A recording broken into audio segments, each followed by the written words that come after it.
Okay, so get ready because we're going on a deep dive today. That's, I think, perfect for this time of year. Okay. A little bit chilling. All right. We are talking real Christmas horror stories. Oh, wow. And we've got 3 of them. Oh, okay. So buckle up, everybody. Sounds spooky. Might want to leave the lights on for this one. Yeah, what always gets me about these kinds of stories is how they twist what's supposed to be, a happy time, Yeah. the holidays, into something really unsettling. Yeah, you're supposed to be jolly, not looking over your shoulder. Exactly. Right. Let's start with a story that I'm calling the Tinder terror. Yeah. I think anyone who's ever tried online dating will relate to this one. Online dating. Yeah. A minefield, even at the best of times. Oh, yeah. This story reminds us that, those profiles aren't always what they seem. Right. And sometimes those swipes left and right can lead to some pretty scary encounters. Exactly. So our narrator is late 20s. Just out of a long relationship, feeling that holiday loneliness. Mm-hmm. Yeah, we all know it. Turns to Tinder, hoping for some company. Yeah. Matches with a woman named Tracy. Tracy? They chat a little bit on Snapchat. Okay. But it fizzles out pretty quickly. Happens all the time, right? Yeah. The initial spark fades and then you kind of move on. Right. But that's not the end of Tracy in Right. this case. Out of the blue, Christmas Eve, she messages him with a very unusual offer. She wants to help him decorate his Christmas tree. Decorate his Christmas tree. Yeah, you heard that right. Decorate the tree. So now he's taken aback a little bit, Yeah, of course. but he's also feeling that holiday void. Yeah.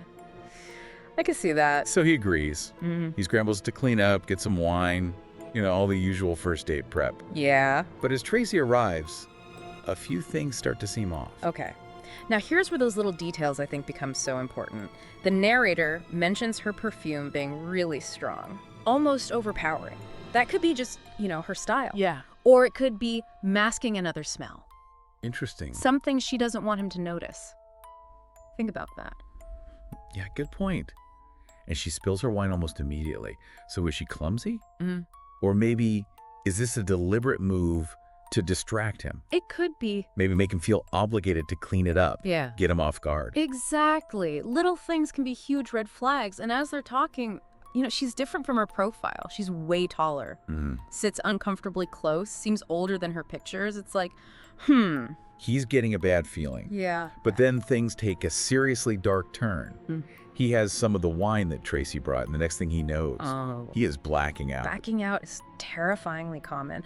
And it's not always just, from drinking too much. Slipping something into someone's drink is frighteningly easy to do. Oh, guys. Criminals use this all the time to I'll make their bet. victims completely helpless. So this is a chilling reminder to be so careful about your drinks, especially when you're with someone you don't really know. Absolutely. So he wakes up in the dark, feeling disoriented and weak. And as he reaches for his phone, the light reveals a horrifying sight. Tracy just standing there Oh, no. in his living room, silent as a statue. I mean, imagine waking up to that. The darkness, the grogginess, and then it's straight out of a nightmare. Totally terrifying. She bolts out of the house. Oh, wow. As he comes to his senses, he realizes all the pills and medication from his bathroom are gone. And there it is, the missing medication. This changes everything. It wasn't just, a weird date gone wrong. It was a planned robbery. Oh, wow. She probably used online dating to find a target, someone alone, Yeah. likely with, prescriptions that she could steal and sell. It's so disturbing using the holidays and people's loneliness to do something like that. It really is. So the police were called, but Tracy vanished. Oh, wow. And our narrator is left shaken and probably not too eager to jump back on Tinder anytime soon. It makes you think, doesn't it? It does. How do you balance, that desire for connection Right. with staying safe from people who might take advantage of you? Yeah. Heavy stuff. Okay, so our next story shifts gears completely. Okay. It's told from the viewpoint of a 7-year-old boy, and it's set back in 1997. So get ready for some serious 90s nostalgia with a terrifying twist. Okay, yeah. This one. It's particularly unsettling because it plays on the vulnerability of a child alone on a night when, most families are together. Right. It's Christmas Eve, and the boy and his little sister are home alone while their father, who's a doctor, is working a holiday shift at the hospital. Talk about anxieties, right? It's bad enough being a kid home alone. Oh, yeah. But on Christmas Eve, it just adds a whole other layer of unease. For sure. So they're watching TV when there's a knock at the door. The boy goes to check, and he sees a man dressed as Santa Claus. Full get-up, bag of presents, the whole deal. Classic horror trope that taps into our image of Santa, you know, who's supposed to be safe and jolly, and twists it into something menacing. Right. This imposter preyed on that, you know, using the holiday to seem harmless and gain trust. Right. And here's where it gets even more insidious. The boy is Jewish, so he's immediately suspicious. Okay. But the Santa imposter tries to manipulate him, saying he now brings presents to Jewish children too. It's such a blatant attempt to play on the boy's innocence. He's using guilt and, you know, a messed up version of inclusion to try to get inside. Yeah. It's the kind of thing that could easily work on a child, especially, you know, one who might want to believe in the holiday magic. It's truly messed up. Yeah. But this kid, he's smart. He sees right through the act Good for him. and refuses to open the door. That's such a crucial moment. He didn't fall for it. It shows real courage and awareness for a kid his age. Yeah. It's a testament to the importance of teaching kids about stranger danger and trusting their gut. Absolutely. But the Santa imposter doesn't give up easily. He gets aggressive, starts demanding they let him in. Oh, no. Even threatening them. The situation escalates so quickly, and you can feel the kids' terror. They're essentially trapped with this menacing figure at the door and no one to help them. It's a nightmare scenario. Right. The boy terrified for himself, and his sister tells her to call 911. But here's the most horrifying part. The operator doesn't believe them. This is the part that chills me to the bone.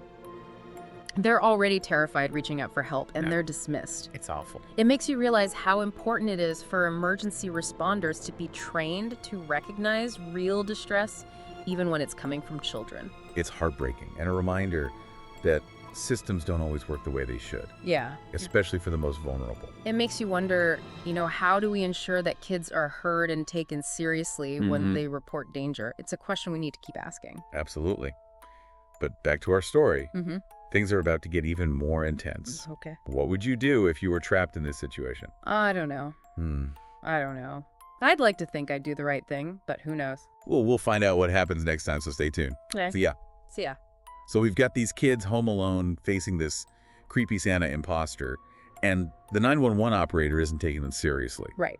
What happens next? This is where I think the boy's quick thinking really shines. Oh, He knows they can't rely on the police right at that moment, so he comes up with a plan. what are you gonna A do? brilliant plan. He sets off the smoke alarm. Smart kid. Right. He knew that would get a faster response Absolutely. than a vague report of a suspicious Santa. Exactly. He understood the system in a way. A fire alarm, you know, means immediate action, no questions asked. And sure enough, firefighters arrive within minutes at the house. The Santa imposter, still trying to play the part, Oh no. actually tries to tell the firefighters that he's the boy's father. Can you believe the audacity? Oh my gosh. Thankfully, the firefighters aren't falling for it. Okay, good. They notice how nervous the imposter is and how insistent the children are that this guy is a phony. Yeah. Something's not right here. Right. And here's where the fact that they're Jewish becomes, I think, a key detail. Do I so how? In his panic, the boy points to his kippah Oh, wow. and the family's menorah as proof that they wouldn't be celebrating Christmas. Wow. And it totally dismantles the imposter story. So it shows how sometimes even our cultural identity can play a role in unexpected ways, Yeah. even in helping to expose a lie and protect us. It's a powerful reminder of that. So Okay. thankfully, the imposter is arrested. Okay, good. The real father gets home, Happy ending. and everybody except the fake Santa is safe. That's good. It's a happy ending, but I'm sure that Christmas Eve is forever etched in their memories. Oh, definitely. A Yes. holiday they won't forget. Yeah. The boy's quick thinking saved the day. But it makes you wonder, what if the firefighters hadn't been so observant? That's true. It underscores the importance of being prepared for the unexpected, Yes. especially during the holidays, Right. when routines are disrupted. Exactly. And our third story, which takes us to the Poconos, Okay. also highlights that sense of vulnerability, even in what should be a relaxing setting. Yeah. A young couple rents a cozy Airbnb, hoping for a romantic Christmas getaway. Snow, hot tub, all that good stuff. Exactly. Yeah. But things take a dark turn. Airbnb horror stories are a whole genre now, aren't they? They are. It makes you think twice about booking that secluded cabin in the woods. It does. They tap into those anxieties about who we're letting into our lives, even temporarily. Yeah, for sure. So this couple, they arrive at the Airbnb, all excited for their getaway, and they meet a man named Tom who says he's helping his brother Mike, the actual host, manage the property. Okay. Right away, something seems off about Tom. Yeah, Tom gives off creepy vibes from the start. He does. And here's a major red flag. Okay. He knows the girlfriend's name even though they've never interacted before. That's a detail that should send chills down your spine. It means he's been watching them, maybe even before they arrived. That's creepy. It's a violation of privacy, and it sets a really unsettling tone. Super creepy. And things just get weirder from there. Like what? The hot tub breaks down the shower. Water is freezing cold. Oh, no. And then in the middle of the night, they hear someone banging on the door. Oh, my gosh. The isolation of the Airbnb, which initially seemed romantic, now becomes a source of fear. Exactly. They're miles from help with a potential intruder outside. Yeah. Every little noise, every malfunction adds to the feeling that they're being watched. It's like that classic horror movie setup Yeah. where the idyllic setting turns sinister. Right.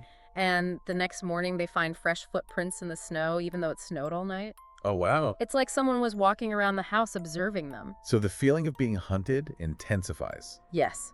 They're trapped in this remote location with someone lurking outside and they have no idea what he wants. It's a recipe for a panic attack. It is good. Then Tom reappears saying he's there to fix the hot water heater. Okay. But here's the twist. The boyfriend messages Mike, the real host. Oh. And Mike confirms he has no brother named Tom. So the truth is out, Tom is an imposter. Yeah. Squatting on the property or up to something even worse. Possibly. It's a chilling realization, especially since they've already let him into the house. It is. That moment when you realize you've misjudged someone so completely, it's terrifying. They decide to get out of there fast, pack their bags, and flee the Airbnb, just barely avoiding a confrontation with Tom. It's a smart move. When something feels wrong, trusting your gut and getting to safety is paramount. Yeah. They call the police, but of course, by the time they arrive, He's gone. Tom is gone. Vanished without a trace. Yep. It's a reminder to be vigilant, even in seemingly safe environments. Absolutely. Always verify the identity of your hosts. Yeah. Trust your instincts and don't hesitate to contact the authorities if you feel threatened. Great advice. Yeah. But I have to ask you, what would you have done in that situation? Oh, gosh. I don't know. It's a tough one. It's a tough one. We'll come back to that question, but first let's step back Okay. and look for any common threads running through these stories. Sounds good. Yeah, there are some definite patterns emerging here. Like what? A theme of vulnerability, exploitation, and the manipulation of trust Yeah. that seems to be heightened during the holidays. What do you think? I think you're right on the money there. So we've explored 3 pretty unsettling Christmas horror stories. The kind that make you want to double check your locks and maybe be a little more cautious about who you connect with. Yeah, definitely. What have we learned from these chilling tales? Well, one thing that really stands out to me is the importance of awareness, Okay. being present, observant, and trusting those gut instincts. Yeah. You know, it's easy to get swept up in the holiday spirit. Right. But these stories remind us to stay vigilant even when we're supposed to be, feeling joyful and relaxed. Right, like in the Airbnb story, being a bit more cautious about Tom verifying his identity. Exactly. It might have saved them a lot of trouble. For sure. And remember the Tinder terror. Yeah. Being mindful of your drink, noticing those red flags in Tracy's behavior, could have prevented a dangerous situation. It's a reminder that even during the holidays, when we tend to let our guard down, it's important to stay aware of our surroundings and the people we interact with. Don't be afraid to ask questions, to challenge authority if something feels off. Absolutely. And setting boundaries is crucial. Okay. Saying no, refusing a drink, walking away from a situation that feels uncomfortable, Right. even if it means seeming rude, is perfectly okay. Yeah. Your safety is paramount. Great point.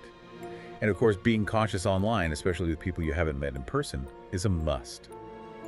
Verify identities, meet in public places for those first few dates, and let a friend know where you're going. Basic safety tips that can make a big difference. Definitely. But sometimes, even with all their cautions, bad things happen. That's why I think self-defense training is so important. Okay. Learning those skills can boost your confidence and equip you to react effectively if you're ever in danger. It's about taking control of your safety, not relying solely on others to protect you. Exactly. The Santa Claus imposter story is a perfect example. The boy's quick thinking saved the day, It did. but it highlights the importance of empowering kids to trust their instincts and speak up if they feel unsafe. Absolutely. And don't underestimate the power of your voice. Okay. If you're in danger, scream, yell for help, make a scene. Yeah. Don't be afraid to attract attention. Right, like that little boy did. His voice and his clear explanation of the situation ultimately led to the imposter's arrest. Exactly. It's a powerful reminder that we all have the ability to protect ourselves and those around us. But beyond the safety tips and practical advice, these stories also highlight something incredibly important. What's that? Resilience. That's right. Despite facing terrifying situations, the people in these stories found ways to cope, to adapt, and ultimately to overcome their experiences. They use their wits, their courage, and sometimes even their cultural identity to navigate those dangerous situations. It's a testament to our ability to find strength and resourcefulness even in the darkest of times. It's a message we need to hear not just during the holidays, but throughout the year. Life throws curveballs, but we have the capacity to face those challenges head on and come out stronger on the other side. And it's about remembering that you're not alone. There are people who care, who want to support you, and who can help you through difficult times. Reach out, connect, and build those supportive relationships. Beautifully said. As we head into the holiday season, let's carry these lessons with us. Let's be mindful, vigilant, and supportive of each other. And let's remember that even in a world where darkness exists, there's always light to be found. And on that note, we wish you a safe, joyous, and truly memorable holiday season. Happy holidays, everyone. Thanks for joining us for this deep dive into the darker side of Christmas. We'll be back soon with another fascinating exploration. Until then, stay curious, stay safe, and keep those lights burning bright.